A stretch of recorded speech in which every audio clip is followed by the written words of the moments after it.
মাতৃভাষার মাস চলতেছে। শাহ আব্দুল করিমের একটা কথা দিয়া শুরু করি। শাহ আব্দুল করিম চোখে এক মহাসাগর স্বপ্ন নিয়া একবার বলছিলেন পৃথিবীটা একদিন বাউলের হবে।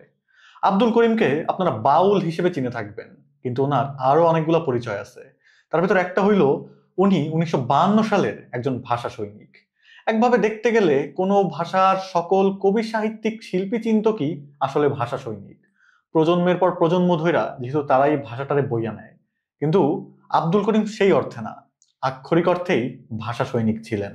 1952 সালে ভাষা আন্দোলনের সময় পাকিস্তানের পুলিশ সেই প্রত্যন্ত সুনামগঞ্জ থেকে তারা আটক করে উঠায় নিয়ে গেছিল আন্দোলন দমন করতে। এই বাউলদেরকে এতটাই থ্রেট ফিল করত পাকিস্তানের শাসকেরা। কিন্তু বাউলের মুখ চাইপা ধইরা তো আর মাতৃভাষার আন্দোলন দমানো যায় না, ফলাফল তো আপনারা জানেনই। কিন্তু হঠাৎ আমি বাউল নিয়ে পড়লাম কেন, বলতেছি, সবুর করেন। বাউলের কথা বলার আগে একটু সংস্কারের আলাপে আসি।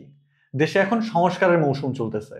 অবশ্য এইবারই প্রথম না, গত 78 বছরে আমরা অন্তত 4বার বৃহৎ সংস্কারের সুযোগ পাইছি, প্রত্যেকবারই কোনো না কোনো জাগরণের ফলে।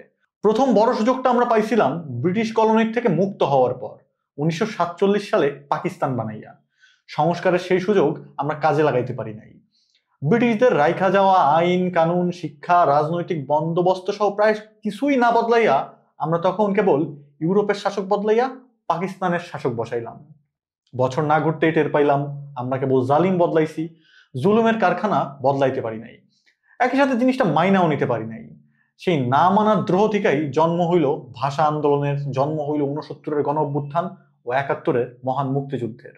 30 লাখ মানুষের মৃত্যুর মিছিল পার কইরা অবশেষে আমরা পাইলাম নিজেদের জন্য একটা স্বাধীন দেশ।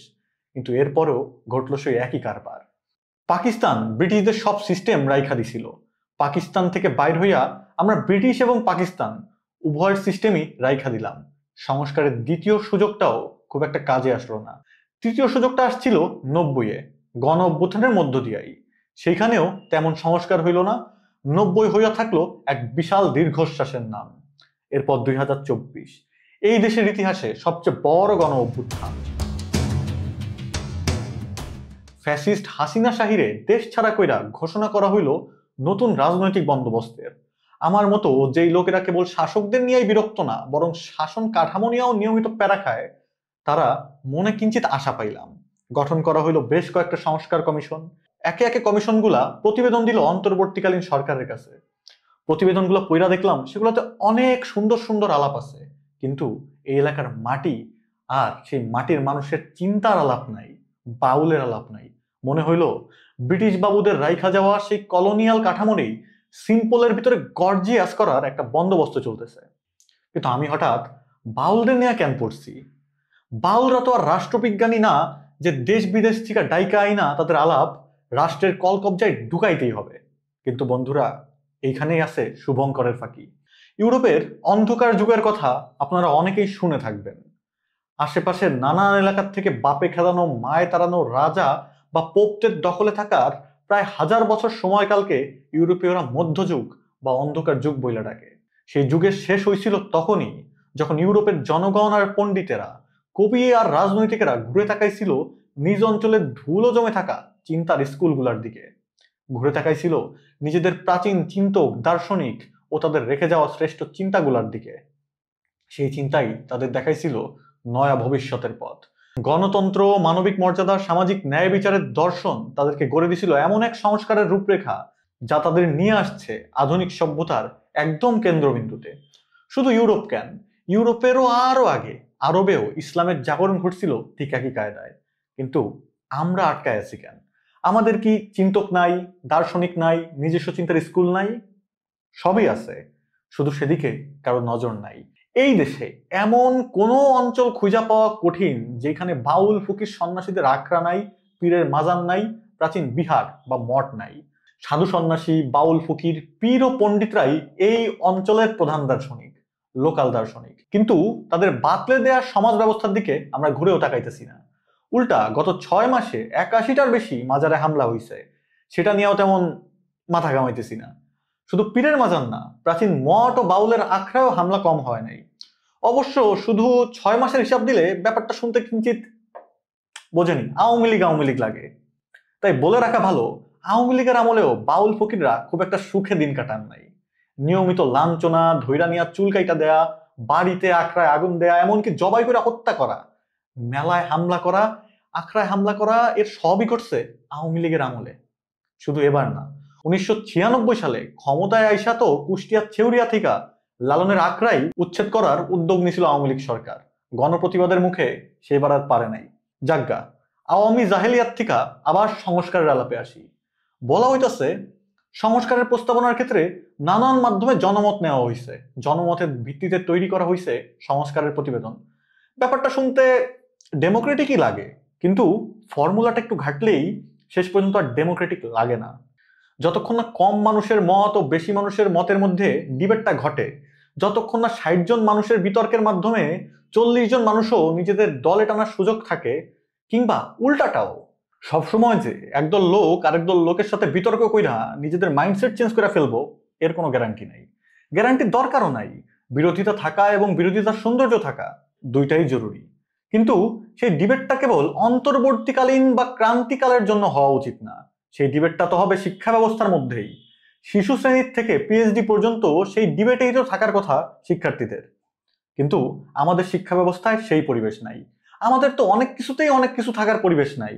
সেগুলাতে সুস্থ পরিবেশ তৈরি করার জন্যই তো নানান কমিশন করা হইলো। কিন্তু ভাই, শিক্ষা সংস্কার কমিশনটা কই?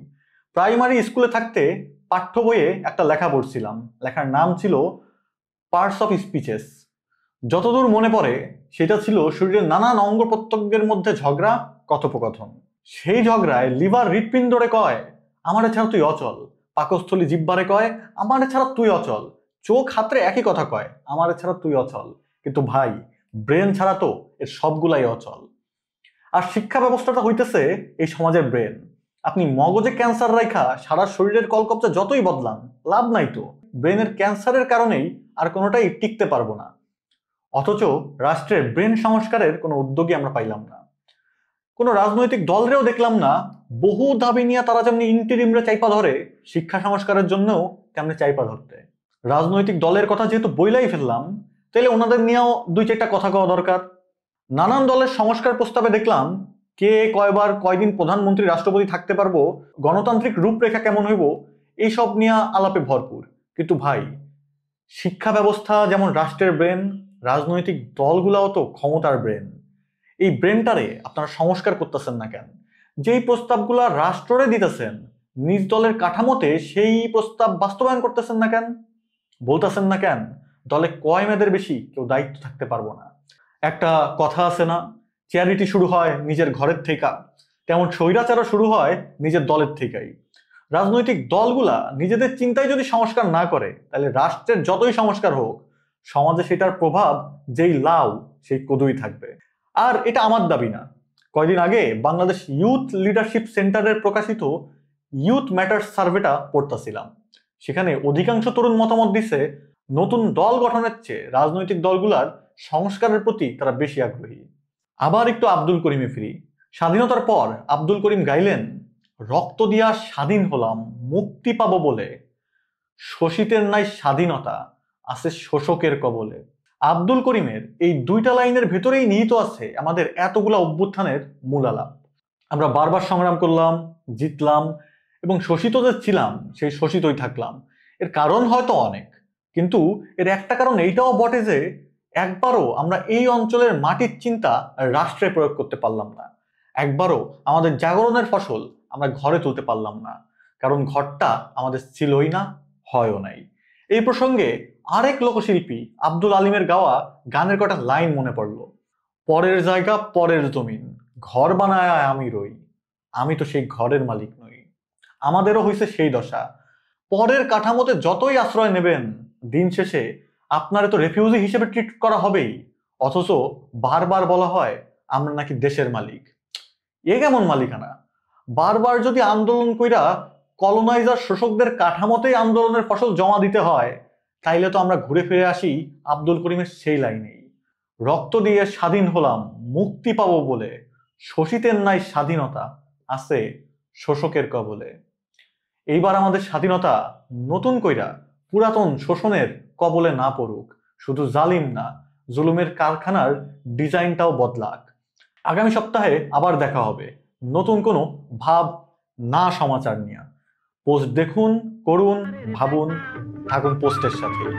পাই না জমিদারের দেখা, মনের দুঃখ কারে কই, মনের দুঃখ কারে কই, আমি তো সেই ঘরের মালিক নই।